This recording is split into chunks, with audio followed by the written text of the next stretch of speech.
The invisible architecture of a language model is an ever-shifting geometric maze. To understand how artificial intelligence processes human language, we have to map the exact pathways where words are converted into math. Modern language models generally fall into two categories. Autoregressive models read sequentially from left to right, specifically trained to guess the next word and generate text. Masked language models prioritize deep, bidirectional comprehension over generation.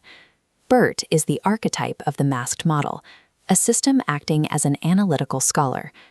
Instead of text-generating decoders, its architecture relies entirely on bidirectional transformer encoders.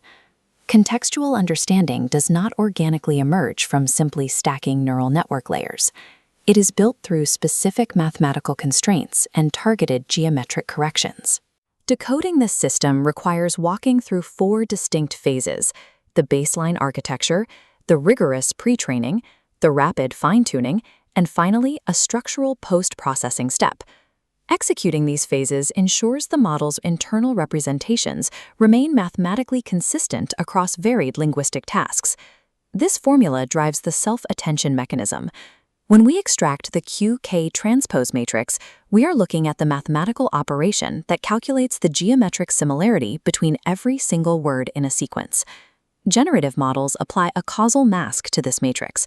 By injecting negative infinity into the upper triangle, the model intentionally blinds itself to any words that appear in the future. BERT strips away this causal mask. Every cell in the matrix activates, allowing data to flow freely in both directions simultaneously. To test the impact of this architecture, we can look at the Vietnamese word bon. Depending entirely on context, it either means a physical table or the action to discuss. In the sentence, book placed on the table, the defining clues, book, placed, and on, appear before the target word. Both a generative model and a masked model process this using the available left-hand context. The mechanical divergence happens in a sentence like, agency meeting to discuss work. Here, the defining context exists to the right of the word bon. Bound by the causal mask, a generative model reaches the word bon without any mathematical access to the following word, work. The hidden layer is forced to compute an ambiguous vector. The unmasked matrix in the Scholar model absorbs the future context instantly. The vector computed at that exact hidden layer contains a representation of the word informed by the entire sentence. Unmasked attention sacrifices sequential text generation to create high-resolution, context-dependent embeddings of every word in the sequence simultaneously. Full visibility introduces a critical flaw. If you task an unmasked model with predicting the next word, it will simply look ahead in the matrix and copy the answer without needing to learn the relationships between words. We counter this with masked language modeling. The system algorithmically selects exactly 15% of the words in a sequence for alteration. If we replaced all of those selected words with a blank mask token, we would create a discrepancy. Real-world sentences do not contain blank tokens. A model trained exclusively on blanks will perform poorly when applied to actual text. The solution is an 80-10-10 probability split. 80% of the selected words are swapped out for a blank mask token, forcing the model to reconstruct the missing information from the surrounding context. 10% of the time, the selected word is replaced by a completely random, incorrect word. The model has to recognize the semantic error and adjust the representation to fit the context. For the final 10%, the word is left entirely unchanged. The model receives no signal that this is a test and must constantly verify its own contextual assumptions. This randomized noise injection prevents the network from hyperfixating on explicit missing tokens. It learns to evaluate the integrity of every single word. During evaluation, the cross-entropy loss formula calculates the mathematical penalty.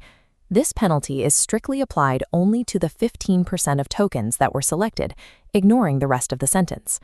These randomized constraints force the neural network to resolve local ambiguities by constantly cross-referencing the entire available context simultaneously. Resolving individual words covers internal sentence structure. We also need to map the logical relationships occurring between different sentences. This requires a second pre-training task, next sentence prediction. To execute this, the model relies on a rigid architectural input structure. At index 0, we insert the CLS token. Because there is no causal mask, this token acts as an unmasked summary vector, absorbing contextual data from every single word across both sentences. We separate the sentences using the SEP token. This operates as a hard mathematical wall.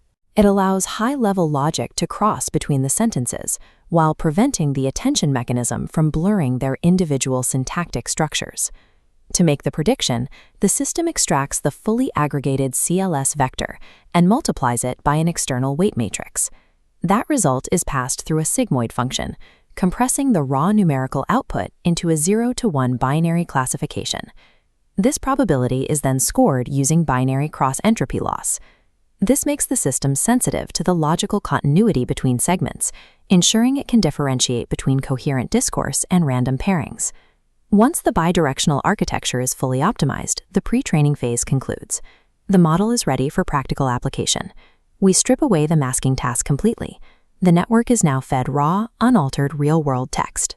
The only required adjustment to the architecture is attaching a simple linear classification layer directly to the top of the CLS output stream.